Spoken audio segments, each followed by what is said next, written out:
Salut tout le monde, bienvenue sur l'Instit Online. Je continue ma série de vidéos sur le CEB 2023 et aujourd'hui on va aborder solide et figure. Donc je vais te donner 5 conseils pour mettre tous les chances de ton côté pour cette évaluation qui aura lieu dans quelques jours.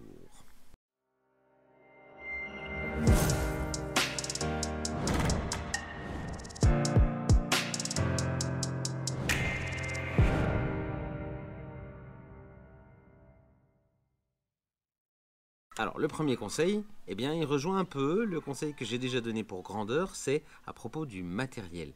Le matériel doit évidemment être en ordre, donc tu dois posséder tout le matériel nécessaire pour pouvoir tracer, mesurer, etc. pour l'évaluation de solide et figure. Alors tout d'abord, l'équerre. Je déconseille très fortement d'utiliser cette équerre-ci. D'accord? Cette équerre, alors elle va être utile pour l'angle droit, elle va être utile pour mesurer. Par contre, à partir du moment où on doit mesurer des angles ou tracer des angles, des trucs comme ça, il faut un rapporteur en plus. Alors que sur cet équerre-là, il y a tout qui est déjà dessus. Donc on n'a pas besoin de chipoter, on a plusieurs outils en un.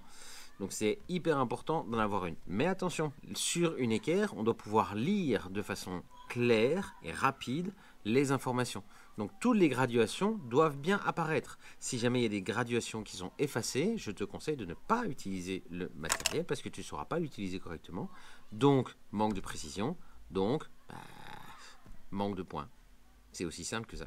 Donc avoir le matériel, il faut qu'il soit fonctionnel et il faut qu'il te permette de vraiment pouvoir répondre aux différentes consignes. Deuxième conseil pour solide et figure, c'est bien maîtriser le vocabulaire.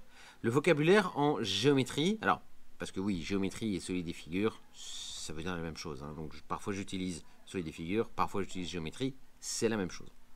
Donc tu dois bien maîtriser le vocabulaire en géométrie. Ça veut dire que tu dois savoir ce que veulent dire les différentes appellations les plus courantes, donc quadrilatère, polygone, cercle, disque, diamètre, rayon, polygone, j'ai déjà dit, oups, solide, arête, sommet, etc., etc. Donc il faut bien revoir le vocabulaire pour être sûr et certain de savoir tout utiliser. D'accord ? Dans pas mal d'exercices, on va te dire, voilà, à partir de ce sommet-là, tu dois tracer ça. Ou mesure les médianes, les diagonales, les bissectrices, les hauteurs, etc. Forcément, si tu n'as pas revu le vocabulaire, tu vas être complètement perdu, tu vas passer à côté des consignes. Donc, il est important de bien connaître la signification de chaque mot qu'on utilise en géométrie. Troisième conseil, c'est savoir faire des constructions. Et oui, en géométrie, il faut savoir faire des constructions sur feuilles blanches. Donc forcément, tu t'es déjà probablement entraîné sur des feuilles quadrillées. Eh bien, tu dois savoir faire des dessins sur des feuilles blanches. Et attention, parce que souvent, on va te demander de savoir faire des dessins en suivant différentes étapes. Et les étapes doivent être effectuées dans l'ordre. Ça, c'est très important. Tu ne peux pas faire l'étape 4 avant de faire l'étape 1. Même si l'étape 4 contient du vocabulaire qui te parle le plus, tu dois savoir réaliser le dessin en respectant les différentes étapes. Pourquoi ? Tout simplement parce que si on te demande dans l'étape 4 de tracer un cercle à partir d'un certain point qu'on ne peut trouver qu'en réalisant les étapes 3 ou 2 ou 1, si tu ne trouves pas le point, tu as beau tracer un cercle, ça ne correspondra pas à la consigne. Donc, il faut faire les différentes étapes dans l'ordre. Donc, tu dois savoir tracer les différents polygones, les différents quadrilatères. Tu dois aussi savoir, évidemment, utiliser le compas pour tracer un cercle. Et bien évidemment, tu dois savoir tracer des droites parallèles, des droites sécantes, des droites perpendiculaires pour construire les figures. Okay ? Donc tout ça, tu dois savoir le faire sur feuille blanche. C'est excessivement important de bien t'entraîner et de demander qu'on vérifie tes dessins pour voir si les perpendiculaires c'est ok, les parallèles c'est ok, etc. D'accord ? Donc il faut vraiment s'entraîner avant.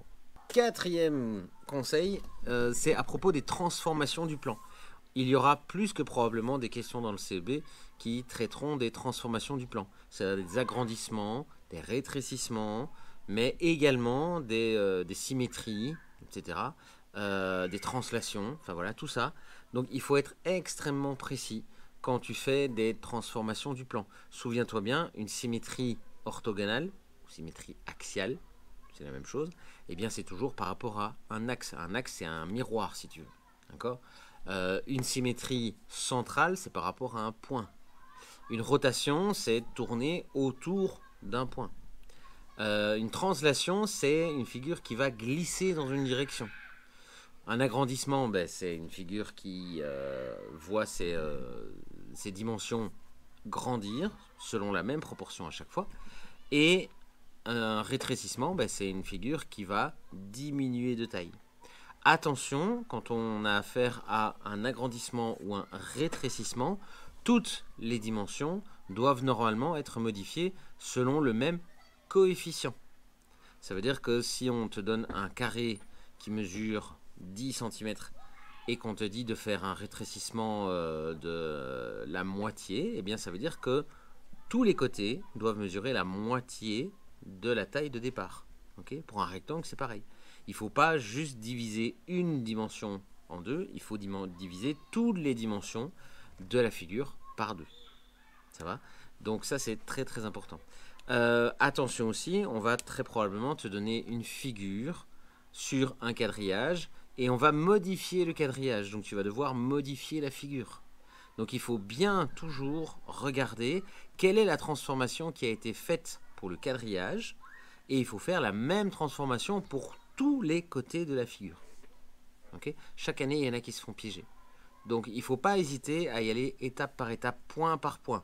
Moi, ce que je te conseille, c'est quand tu as une figure que tu dois agrandir, eh bien tu essayes de retrouver, avant de tracer les côtés de la figure, tu essaies de retrouver les différents points, les différents sommets de la figure avant de commencer à tracer. D'accord? Il faut toujours essayer de passer par des étapes qui facilitent le travail. Parce que se dire « Oh, c'est facile, je vais faire comme ça », 9 fois sur 10, les élèves qui vont trop vite se trompent. Donc n'hésite pas à prendre le temps de faire sommet par sommet. Cinquième conseil à propos des solides et figures, eh bien c'est un conseil que je vais donner pour toutes les autres évaluations, même si j'en ai pas parlé en grandeur, pas bien, c'est de bien relire attentivement les consignes et tes réponses. Souvent, il y a des élèves qui, au bout de la moitié du temps nécessaire, disent voilà, j'ai fini. Et en fait, quand on leur dit oui, mais est-ce que tu as relu? La plupart du temps, c'est non. Alors, il ne faut pas oublier que les enseignants observent les élèves, puisque pendant le CEB, eh bien, on doit surveiller, donc on doit forcément regarder les élèves. On voit très bien quand les élèves sont prêts à rendre leur feuille, s'ils ont relu ou s'ils n'ont pas relu. Donc ça ne sert à rien d'essayer de nous faire croire que vous avez relu si ce n'est pas le cas. Donc il faut être extrêmement attentif, il faut bien lire les consignes et normalement ça devrait bien se passer. Voilà. Comme pour toutes les vidéos de préparation au CEB, je te mets bien évidemment le lien vers ce dossier qui est très bien fait et qui permet de mieux se préparer encore pour la semaine de CEB, parce qu'il y a plein de conseils dedans, il y a un rappel pour le matériel, il y a un rappel des différents points qu'il faut maîtriser, etc. Donc voilà. Prends soin de toi, courage pour le CEB, je suis sûr que ça va bien se passer. On se retrouve très vite pour d'autres conseils sur les autres épreuves du CEB 2023. Prends bien soin de toi. Ciao!